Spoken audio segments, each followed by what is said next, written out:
We're getting the band back together. Okay,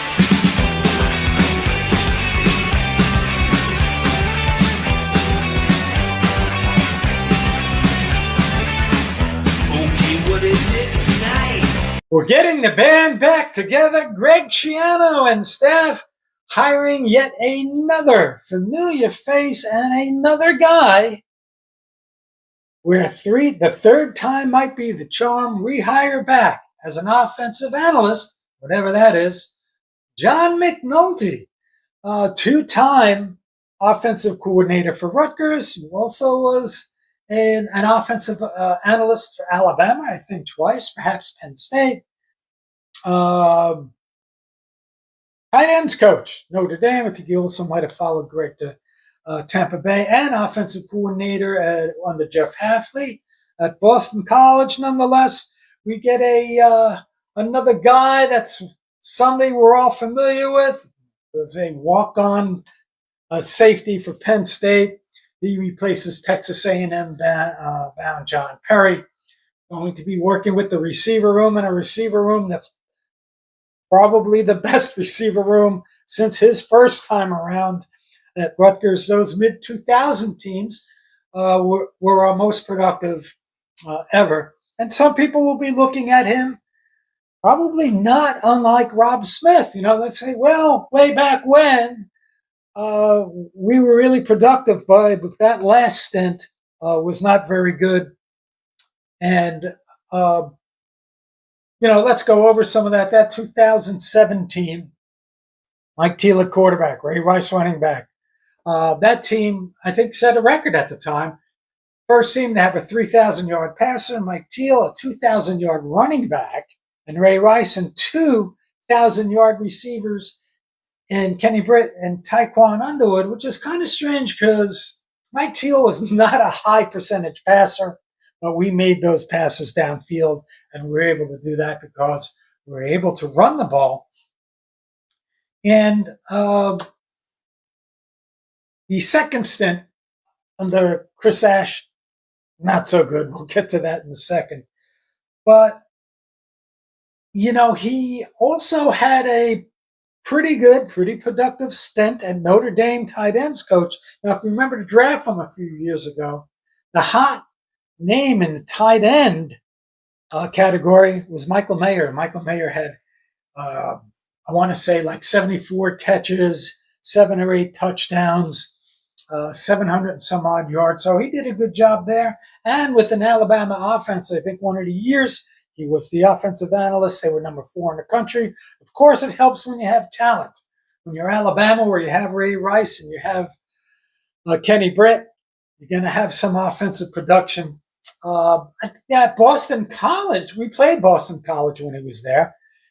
We won 22-20, but that game, Zay Flowers just tore us up. He had 2 touchdowns, I want to say 150 yards, 180 yards, something like that. So I'm not going to kill him for being productive, having Kenny Britt, Tyquan Underwood. Let me say this: Tyquan Underwood he's for me at least, he's one of my favorite Scarlet Knights ever. He's the Quincy Doobie of football for me. For some reason, just love the guy. He's now like an assistant wide receivers coach with the Dallas Cowboys. I don't know how that happens, but nonetheless, those mid-2000 teams were really productive. With Boston College, they were ranked, I want to say, somewhere near 80, 372 yards a game.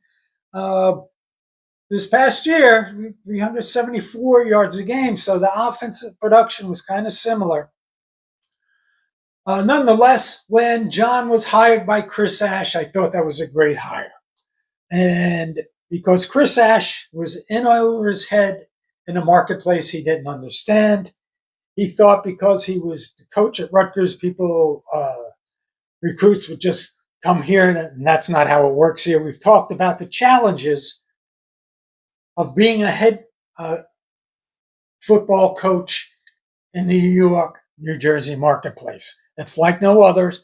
Most student athletes leave the state to go elsewhere. It's not like being in Texas or Oklahoma or Alabama. We don't have uh, the ability to retain our athletes like those other programs do. And Chris Ash never understood that. And high school coaching staffs basically said, well, we never saw him. He was not a great recruiter. So the talent level on those 2017-18 Chris Ash, John Mcnulty teams it wasn't good. Offensive line couldn't block. We had no receivers that can separate. We had no quarterback play. And who do we have? Kyle Bowling, Gio Rashino. We had in 2018, we did get Art Sikowski, and we were excited for that. Local guy, Old Bridge guy, 4-star recruit. You always want to see local guys that are the highly rated recruits stay home. And it just didn't work out. We just didn't have enough horses to be able to generate some offense. We were like 120 something in passing, barely over 100 yards per game in that 1-11 season. We in 2017, here's the wide receiver, DeCoven Bailey, Damon Mitchell, who led the team in receptions for a wide receiver with 10. Are you kidding me? Oh, and then we had Janarian Grant. He caught some balls, but he was an electrifying kick returner. Boy, I wish we had that kind of kick return game now because it's kind of non-existent. But tight end Jerome Washington. This is how bad our offense was. Jerome Washington led the team with like 26 or 28 receptions. In 2018, that disastrous 1-11 year, Raheem Blackshear led the team, running back, with 44 receptions. So you have a tight end that led the team in receptions. You had a running back because all we can do, because we didn't have an offensive line, because we didn't have wide receivers that can separate, we had to dump the ball off to the running back or to the tight end. And, Raheem Blackshear, I think he transferred out. I think it was Penn State, right? Penn State he might have transferred out to. But Ball Mountain, as a sophomore in 2018, had 28 catches. I mean, that was the extent of our production. And Raheem and Isaiah Pacheco both had 500 yards rushing. So wasn't a productive offense. Can't put it all on McNulty. It's not like we were super talented and he just couldn't get it done.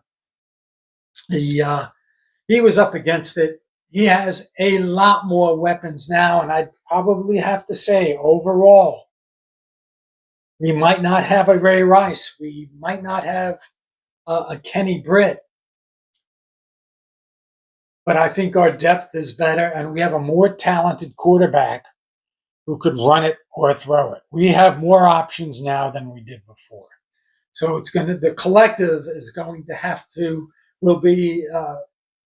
will need to be as productive as some of the top stars on those mid-2000 teams. Nonetheless, I get the feeling with Zach Sbarber, Robb Smith, and now John Mcnulty, we're hoping that the sum of all the parts is better than the individual guys. It just seems like we kind of settled. We're trying to piece together, an offensive scheme and a coaching staff where we might not have the offensive, the mad scientist, offensive coordinator who's going to make the engine go.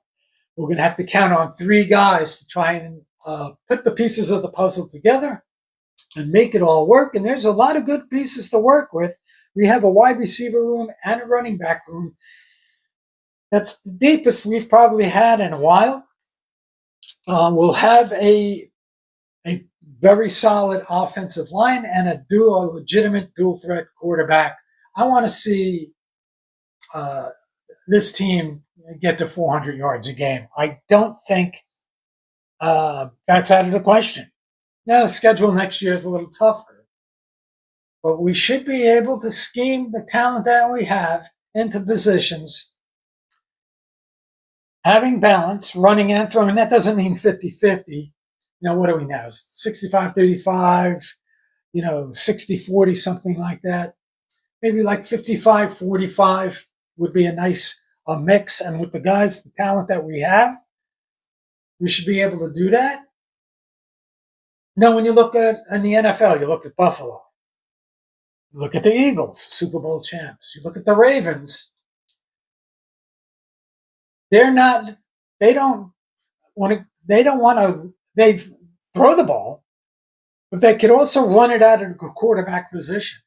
So they're run-first teams that can pass, and they run with the quarterback. And I think that's something that we can do. It's going to be up to the new offensive staff, and hopefully John, as an offensive analyst, I still don't know what that is and what they do.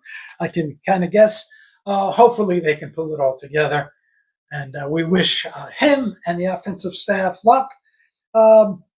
Wednesday night, Rutgers against Iowa at the Rack. And I talked about this briefly the other night. I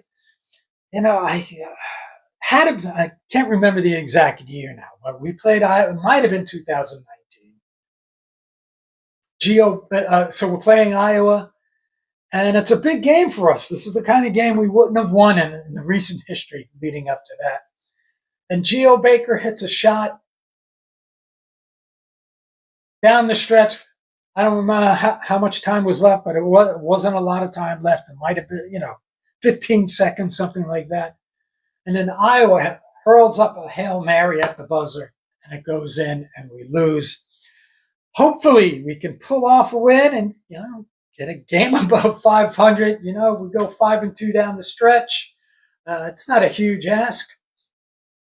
And we get to 17-14 and a potential NIT bid, and then maybe make a little bit of a run there. Nonetheless, everybody, hope you get through yet another snow in good shape, and we will see you next time.